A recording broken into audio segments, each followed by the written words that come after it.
Okay, today I'm unboxing a Boss Audio Systems head unit, digital media AM/FM receiver, BV7284B, which probably means something to somebody, some sort of gobbledygook. A lot of stats right on the box. Bluetooth, SD. What's interesting about it is that it doesn't have a CD/DVD player. I mean, really, who uses those anymore? A lot of other stats on the box, but it also has a monitor that you can use with a backup camera, which is something I plan on doing and hope to do maybe in a future video. So let's take a look at it. I haven't opened this at all. There we go. Maybe try to power it up. I thought it was kind of unusual. I got this through Amazon. Of course, after the holidays, had a number of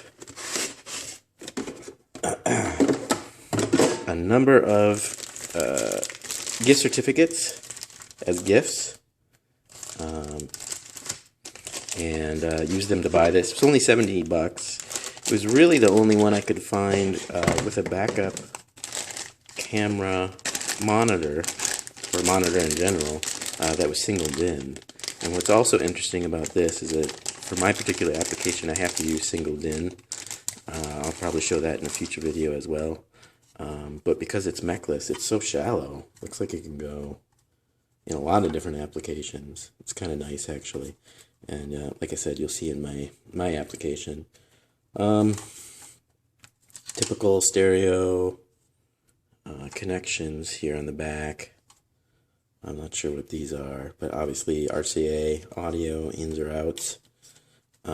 Here's, looks like the video connections. This I think is also okay, aux in, sub out, which I probably won't be using. Aux in, video out. Not sure what you use that for. Oh yeah, backup camera here. So you can also have multiple sources. I kind of considering maybe you could do like a Chromecast converter. Although, really, what kind of movie can you watch on a, what is it? A 3.2-inch screen, 81 millimeter, PAL or NTC. I don't know that anybody's really going to enjoy anything with that, but it is pretty amazing how shallow it is. Detachable face. This must be it here. You can get it open. Yeah. Same old detachable face. Does this really deter anybody anymore? It certainly hasn't in the previous radios, aftermarket radios I put in. Safety warning. Oh yeah. So it had semi-decent reviews. I mean, for $70, I don't know what to expect, really. But because I had a backup camera, and I have a toddler with a backup camera, I want to make sure my car is a little bit older. Bluetooth, regular stuff. I like that the volume knob is so big and chunky. It's actually kind of nice in a tactile way. It already comes scratched. That's disappointing. That's kind of weird. USB slider, and hopefully that doesn't break. I don't know that I would use, well, I guess I would use USB for charging, or I have an old iPod maybe. I don't know that I would use the SD card. Take a look here. I guess that's where the SD card, you'll need a SD card adapter. Should we even look at the...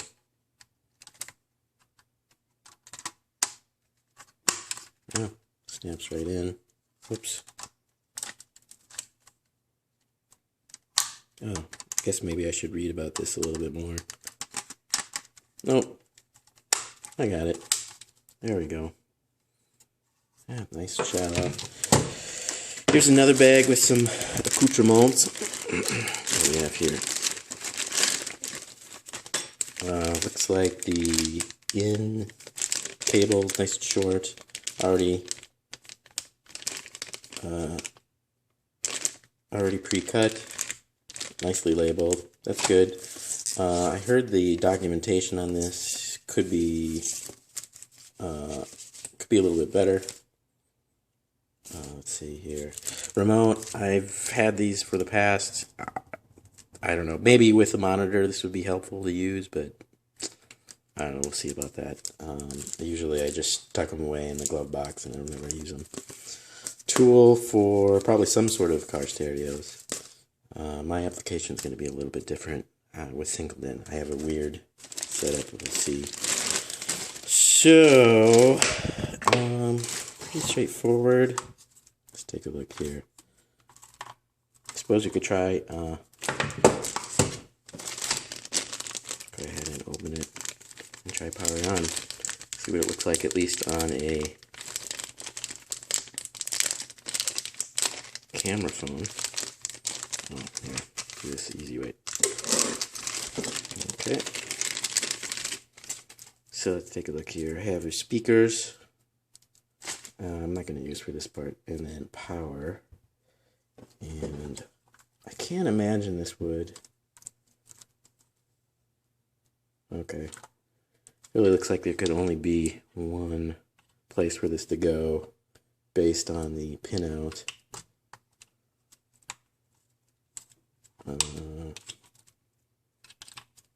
Kind of hard to jam in there. One thing I did read on the reviews, which I was a little disappointed at, and that everybody kind of mentioned that the clock didn't work very well, which is kind of a weird thing. And my car currently doesn't have a clock, so that would kind of be nice to have. Let's see if we can power it up. We're going to need 12 volt. And I can't imagine that this is going to take so many amps, especially without any speakers. And a ground. Let's see what we can get. It is pretty light. Let's take a look here. And 12 volt. I imagine this is constant 12 volt. Just some LAA clips. Try to set this up so we can see it a little bit more. I'm going to leave this safety warning on here and see what we can come up with as I power it up.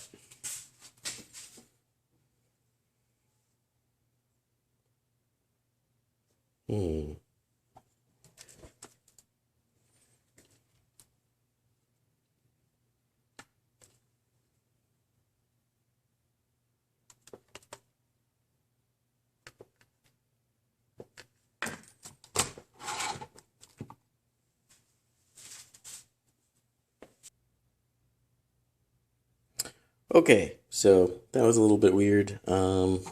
It wouldn't power on with a couple of different power sources I used. Read through the manual. Let's go look here. I could show you. It does list the output. It doesn't really recommend as far as, or the wiring diagram. It doesn't really recommend. Actually, it doesn't say anything about the accessory one. I thought maybe the constant 12 volt would be enough, but actually, on reflection, kind of makes sense. You need power to both, so you can see here, I kind of just wired them together. One's a constant 12, that's probably for the battery backup. So you turn off your car and the time, remembers all the stations and stuff like that. And the other one's probably for your regular radio input. So you can see it's kind of lit up now. The buttons are all lit up. Let's see here. This is the on button. You can see them on our end. I will go ahead and turn this or pull this off here. Ooh, it's kind of a nice icon there of, I don't know, what is it, a subwoofer? It's a weird engine bread maker, maybe? I don't know.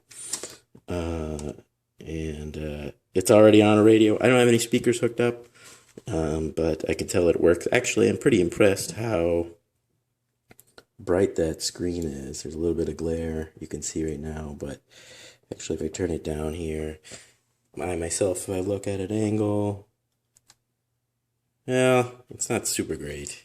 It looks pretty directional, but it's not bad. It's already started keeping time.